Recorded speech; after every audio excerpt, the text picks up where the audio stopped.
ಎಲ್ಲರಿಗೂ ನಮಸ್ಕಾರ. Welcome to master trading. So ಇವತ್ತಿನ ಸೆಷನಲ್ಲಿ ಲಾಸ್ಟ್ ಟೈಮ್ ನಾನು ಅನಾಲಿಸಿಸ್ ಕೊಟ್ಟಿದ್ದೆ ಅಲ್ವಾ, ಬಜಾಜ್ ಆಟೋ ಆಗಿರ್ಬೋದು, ಡಾಕ್ಟರ್ ರೆಡ್ಡಿ, ಮತ್ತು ACC, BEL ಮತ್ತು natural gas. So target reach ಆಗಿದೆಯಾ ನೋಡೋಣ. ಎಲ್ಲ ಸ್ಟಾಪ್ ಲಾಸ್ ಹಿಟ್ ಆಗಿದೆಯಾ, ಟಾರ್ಗೆಟ್ ರೀಚ್ ಆಗಿದ್ರೆ ಎಷ್ಟು ಪರ್ಸೆಂಟೇಜು ಪ್ರಾಫಿಟ್ ಬುಕ್ ಮಾಡಿದ್ದೀವಿ ಅಂತ I'll be sharing in this session. Let's so doctor Reddy 5920 ಎಷ್ಟು ಕೊಟ್ಟಿದ್ದಲ್ವಾ ಟಾರ್ಗೆಟು. ಸೊ ಟಾರ್ಗೆಟ್ ರೀಚ್ ಆಗಿದೆ ಡಾಕ್ಟರ್ ರೆಡ್ಡಿ.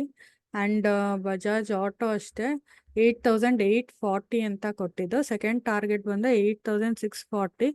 ಬಟ್ ನಾನು ಸ್ಟ್ರೆಸ್ ಮಾಡಿ ಹೇಳಿದೆ to book profit for first target, ಯಾಕಂದರೆ ಬ್ರೇಕ್ಔಟ್ ಆದರೆ ಮತ್ತೆ ರೀಟೆಸ್ಟ್ ಮಾಡಬೇಕು. ಸೊ ಅದಕ್ಕೆ ಅದು ಮಂತ್ ಎಂಡ್ ಬೇರೆ ಅಲ್ವಾ. ಸೊ ಮಂತ್ ಎಂಡ್ ಏನಾಗುತ್ತೆ, ಎಕ್ಸ್ಪೈರಿ ನಿಯರ್ ಅಂದರೆ ಹತ್ರ ಬರ್ತಿದ್ದಂಗೆ ತುಂಬ ಫ್ಲಕ್ಚುಯೇಟ್ ಆಗುತ್ತೆ ಮಾರ್ಕೆಟು.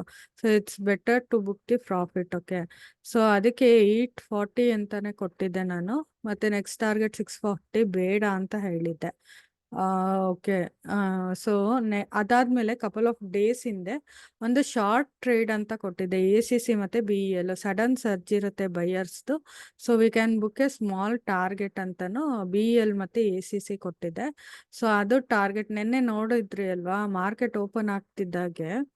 ಸೊ ಇದು ಟಾರ್ಗೆಟ್ ರೀಚ್ ಆಗಿದೆ ನೋಡಿ, ಇಲ್ಲೇ ಟಾರ್ಗೆಟಿಂದನೇ ಸ್ಟಾರ್ಟ್ ಆಗಿದೆ ಇದು 2480. ಮತ್ತು BEL ಅಷ್ಟೇ 236 ಆರ್ 37 ಏನೋ ಹೇಳಿದ್ದೆ. ಸೊ BEL ರೀಚ್ ಆಗಿದೆ ಟಾರ್ಗೆಟ್ಟು. ಸೊ ಆಮೇಲೆ ನ್ಯಾಚುರಲ್ ಗ್ಯಾಸ್ ಅಷ್ಟೇ, ನ್ಯಾಚುರಲ್ ಗ್ಯಾಸು ಶಾರ್ಟ್ ಟರ್ಮ್ ಏನೋ ಕೊಟ್ಟಿದೆ, ಅದು ರೀಚ್ ಆಗಿದೆ. ಸೊ ಎಷ್ಟು ಮೂಮೆಂಟ್ ಇದೆ ಡಾಕ್ಟರ್ ರೆಡ್ಡಿ ಆಗಲಿ ಬಜಾಜ್ ಆಟೋ ಆಗಲಿ, ಎಷ್ಟು ಮೂಮೆಂಟ್ ಇದೆ ಇದು ನೋಡಿ. ಡಾಕ್ಟರ್ ರೆಡ್ಡಿ ಸೊ ಆಲ್ಮೋಸ್ಟ್ 80 ಇತ್ತು ಅಂತ ಅನ್ಸುತ್ತೆ ವ್ಯಾಲ್ಯೂ. ಸೊ 100 ಅಂತಾನೆ ತಗೊಳ್ಳಿ. 100 ಅಂತ ತಗೊಂಡ್ರು, ಸೊ ನಮಗೆ 200 ಅಂತ ಅಂದರು. ಸೊ 100% ಪ್ರಾಫಿಟ್ ಬಂದಿದೆ ಅಲ್ವಾ.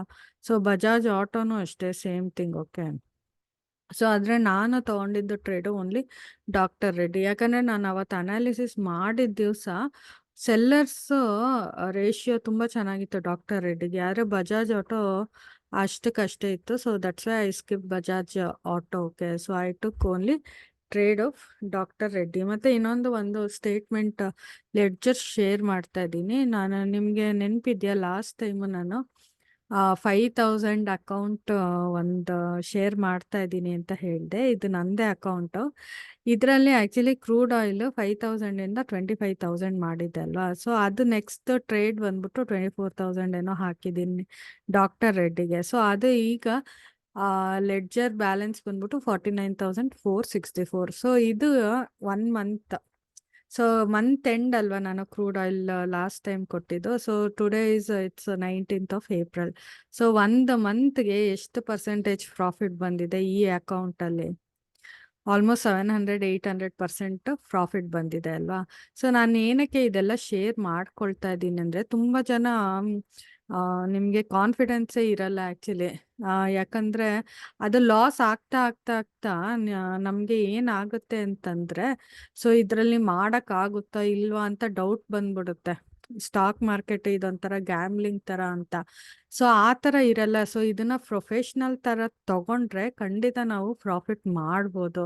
ಸೊ ನೀವು ಚಿಕ್ಕ ಅಕೌಂಟಿಂದ ಸ್ಟಾರ್ಟ್ ಮಾಡಿ. ಮತ್ತು ನಂದು ಮೇಯ್ನ್ ಅನಾಲಿಸಿಸ್ ಬಂದ್ಬಿಟ್ಟು ನಾನು ಹೇಳ್ದಾಗೆ ನಂದು ರಿಸ್ಕ್ ಟು ರಿವಾರ್ಡ್ ರೇಷಿಯೋ ಬಂದ್ಬಿಟ್ಟು 1:4 ಆರ್ 1:5 ಅದೇ ಥರ ಸೆಲೆಕ್ಟ್ ಮಾಡ್ಕೊಳ್ಳೋದು. ಸೊ ನಾನು ಏನಕ್ಕೆ ಇದು BEL ಚಾರ್ಟ್ ನೋಡ್ತಾ ಇದ್ದೀನಿ ಅಂದರೆ ನೋಡಿ, ಇಲ್ಲಿ ಗ್ರೀನ್ ಕ್ಯಾಂಡಲ್ಸು ವಾಲ್ಯೂಮ್ ತುಂಬ ಚೆನ್ನಾಗಿದೆ ಅಲ್ವಾ. ಸೊ ಮಾರ್ಕೆಟ್ ಎಲ್ಲ ಕೆಳಗೆ ಡೌನ್ ಟ್ರೆಂಡ್ ಹೋಗೋದು, ಟಾರ್ಗೆಟ್ ರೀಚ್ ಆಗಿದೆ. ನೆಕ್ಸ್ಟು ಅದು ಸ್ವಲ್ಪ ಕನ್ಸಾಲಿಡೇಷನ್ ಆಗ್ಬೋದು. ಸೊ ಕನ್ಸಾಲಿಡೇಷನ್ ಆಗೋ ಟೈಮಲ್ಲಿ ಏನಾಗುತ್ತೆ, ಈ ಥರ ಹೈ ವಾಲ್ಯೂಮು ಸ್ಟಾಕ್ಸ್ ಇರುತ್ತೆ ಅಲ್ವಾ, ಹೈ ವಾಲ್ಯೂಮ್ ಬೈಯರ್ಸ್ ಇರ್ತಾರಲ್ವ. ಸೊ ಅದರಲ್ಲಿ ಬೇಗ ಮೂಮೆಂಟ್ ಇರುತ್ತೆ ಬೈಯಿಂಗ್. ಸೊ ಅದಕ್ಕೋಸ್ಕರ ಇದರಲ್ಲಿ ಟ್ರೇಡ್ ತೊಗೊಳಕ್ಕೋಸ್ಕರ ಸೊ ಇದನ್ನು ವಾಚ್ ಲಿಸ್ಟ್ಗೆ ಹಾಕಿದ್ದೀನಿ BEL. ಓಕೆ, ಸೊ ನನಗೆ ಮುಂಚೆ ಇನಿಷಿಯಲಿ ನಾನು ಈಕ್ವಿಟಿನಲ್ಲೇ ಸ್ಟಾರ್ಟ್ ಮಾಡಿದ್ದು. ಸೊ ಅಂದರೆ ಪರವಾಗಿಲ್ಲ ಪ್ರಾಫಿಟ್ ಎಲ್ಲ ಮಾಡ್ತಾ ಇದ್ದೆ. ಆದರೆ ಅದು ಎಷ್ಟು ಫ್ರಸ್ಟ್ರೇಷನ್ ಆಗ್ತಾ ಇತ್ತು ಅಂತಂದರೆ, couple of points are 10 points ಆ ಥರ ಇದಕ್ಕೆಲ್ಲ ದಿವಸ ಎಲ್ಲ ವೆಯ್ಟ್ ಮಾಡಬೇಕು. ಮತ್ತು ಕಪಲ್ ಆಫ್ ಡೇಸ್. ಮತ್ತೆ ಅದು ನಾನು ಈಕ್ವಿಟಿ ತಗೊಳ್ತಾ ಇದ್ದೆ ಅಲ್ವಾ, ಸೊ ಅವತ್ತು ಟಾರ್ಗೆಟ್ ರೀಚ್ ಆಗಲಿಲ್ಲ ಅಂತಂದ್ರೆ ಅವತ್ತು ಲಾಸೇ ಬುಕ್ ಮಾಡಬೇಕಿತ್ತು. ಆಮೇಲೆ ನೆಕ್ಸ್ಟ್ ಫ್ಯೂಚರ್ ಸ್ಟಾರ್ಟ್ ಮಾಡಿದೆ. ಮುಂಚೆ ಎಲ್ಲ ಫ್ಯೂಚರಲ್ಲಿ ತುಂಬ ಕಮ್ಮಿ ಇತ್ತು ದುಡ್ಡೆಲ್ಲ, ಒಂದು 30,000 40,000ಗೆಲ್ಲ ಫ್ಯೂಚರ್ ಬಂದ್ಬಿಡ್ತಿತ್ತು.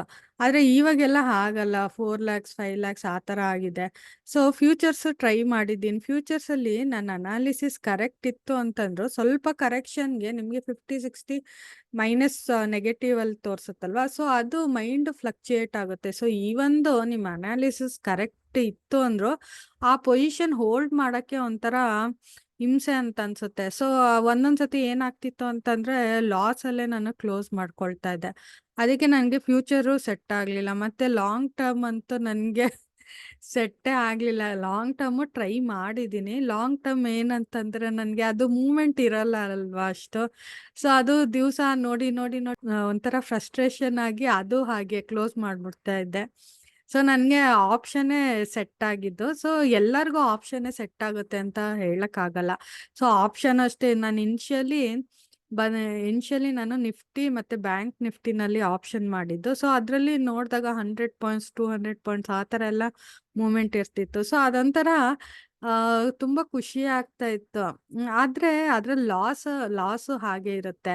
ಸೊ ನಾನು ಫುಲ್ಲು ನಿಫ್ಟಿ ಬ್ಯಾಂಕ್ ನಿಫ್ಟಿನಲ್ಲೇ ಮಾಡ್ತಿದ್ದೆ. ಎಷ್ಟೇ ಅನಾಲಿಸಿಸ್ ಇತ್ತು ಅಂತಂದ್ರು ವೀಕ್ಲಿ ಎಕ್ಸ್ಪೈರಿ ತಗೊಂಡು ಏನಾಗ್ತಿತ್ತು, ಡಿ ಕೆ ಆಗ್ತಿತ್ತು. ಡಿ ಕೆ ಆಗಿ ನನಗೆ ನನ್ನ ಅನಾಲಿಸಿಸ್ಗೆ ಕರೆಕ್ಟ್ ರಿಸಲ್ಟ್ ಸಿಗ್ತಾ ಇರಲಿಲ್ಲ. ಆಮೇಲೆ 1 ವರ್ಷ ಏನಾಯ್ತು, ನಾವು ಒಂದು ಬಿಲ್ಡಿಂಗ್ ಕನ್ಸ್ಟ್ರಕ್ಷನ್ ಮಾಡ್ತಾ ಇದ್ವಿ. ಆ ಟೈಮಲ್ಲಿ ನನಗೆ ಟ್ರೇಡಿಂಗ್ ಮಾಡೋಕ್ಕಾಗಲಿಲ್ಲ.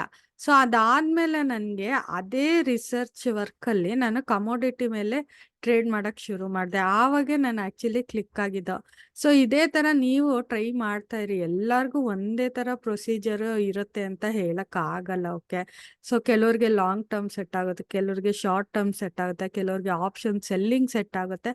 ಸೊ ಒಬ್ರೊಬ್ರಿಗೆ ಆದರೆ ನೀವು ಈ ರಿಸರ್ಚ್ ವರ್ಕ್ ಮಾಡ್ತಾ ಇದ್ರೆ ನಿಮ್ಗೊಂದು ಕಂಫರ್ಟ್ ಝೋನ್ದು ನಿಮ್ಗೊಂದು ಪ್ರೊಸೀಜರ್ ಸಿಗುತ್ತೆ. ಓಕೆ, ಸೊ ಎಲ್ಲರಿಗೂ ಒಂದೇ ಪ್ರೊಸೀಜರ್ ಸೆಟ್ ಆಗುತ್ತೆ ಅಂತ ಹೇಳಕ್ಕಾಗಲ್ಲ. ಸೊ ನನ್ನ ಅನಾಲಿಸಿಸು ಅಷ್ಟೇ. ಸೊ ಅದೇ ಥರ ನಾನು ಹುಡುಕ್ತಾ ಇರ್ತೀನಿ. 1:4 ಆರ್ 1:5 ಆ ಥರ ಮಾಡಿದಾಗ ನಮಗೆ ಆಪ್ಷನಲ್ಲಿ ಆಲ್ಮೋಸ್ಟ್ 100% ಆರ್ 200% ಪ್ರಾಫಿಟ್ ಬರುತ್ತೆ. ಓಕೆ, ಸೊ ಇದನ್ನ ಹೇಳ್ತಾ I wish every trader successful trader. Okay, so ನಿಮಗೆಲ್ಲ ನನ್ನ ಅನಾಲಿಸಿಸ್ ಇಷ್ಟ ಆಯಿತು ಅಂತಂದರೆ subscribe to my channel. Thank you.